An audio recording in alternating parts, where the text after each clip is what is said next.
मंत्री कृष्ण बेदी ने press conference की है। चंडीगढ़ में जीएसटी को लेकर के मंत्री कृष्ण बेदी ने बयान दिया है।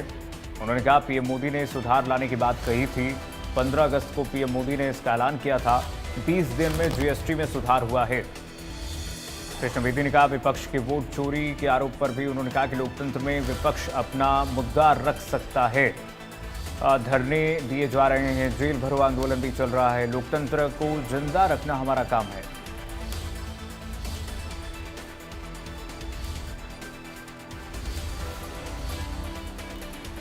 तो मंत्री कृष्ण बेदी ने कई मुद्दों पर प्रेस कॉन्फ्रेंस करके भारतीय जनता पार्टी का पक्ष रखा। उन्होंने सरकार का पक्ष रखा।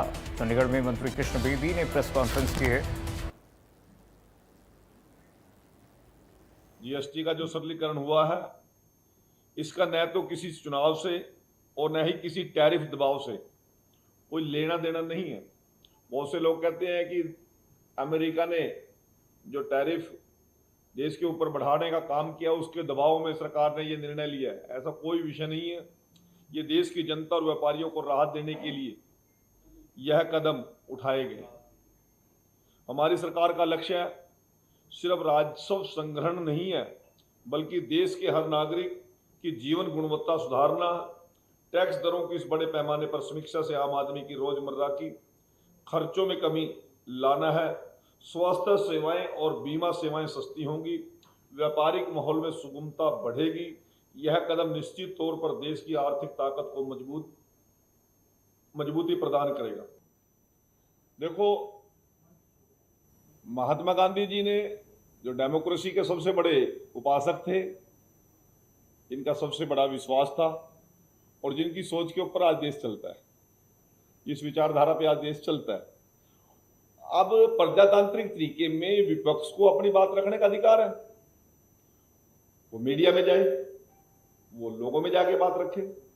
जिन बातों पर सरकार से उसकी विभिन्नता है, उन बातों को मंचों पे करे, कॉन्फ्रेंस में करे, और उससे बड़ी कोई ज्यादा बात लगती है तो उसको आंदोलन पे करे। प्रजातांत्रिक तरीके से उन्होंने अपनी बात रख रहे हैं। वो अब जनता कितनी सहमत होती है उनकी बात से, ये जनता का निर्णय है।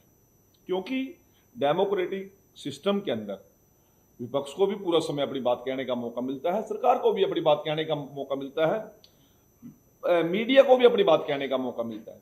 मीडिया का एजेंडा अलग, नेताओं का एजेंडा अलग, राजनीतिक दलों का एजेंडा अलग, परंतु एजेंडा वो चलता है जो देश का मतदाता चाहता है। माननीय मुख्यमंत्री जी ने जिस प्रकार की योजना बनाई, मेरे विभाग को जिम्मेवारी इसकी दी है लाडली लक्ष्मी योजना को क्रियान्वित करने की। और चुनाव में एक बहुत बड़ा ये मुद्दा था। और मैं स्पष्ट कहता हूं, जिस बैकग्राउंड से हम आते हैं, उस बैकग्राउंड में यदि हम जाएं जहां बहनें आत्मनिर्भर नहीं है, एक 100 रुपए के लिए भी बहन खाओ अपने हस्बैंड से, अपने पिताजी से, या अपने भाई से, या अपने बेटे से हाथ पसारना पड़ता घर के उपयोग के लिए। और किस प्रकार का उनके आत्मसम्मान को ठेस लगती थी। महिलाओं का सशक्तिकरण हो, उनका आत्मनिर्भरता बढ़े। और मैं दूसरी बात और कहता हूं, यदि पुरुष के हाथ में 10 रुपए आएंगे तो हो सकता है कि घरेलू उपयोग में ना आए। यदि बहन के हाथ में 10 रुपए जाएंगे तो वो कोई ना कोई घरेलू उपयोग में ही उनका उपयोग हो। वो घर की मजबूती को और ताकत देने के लिए बहन के हाथ से पैसा लगेगा।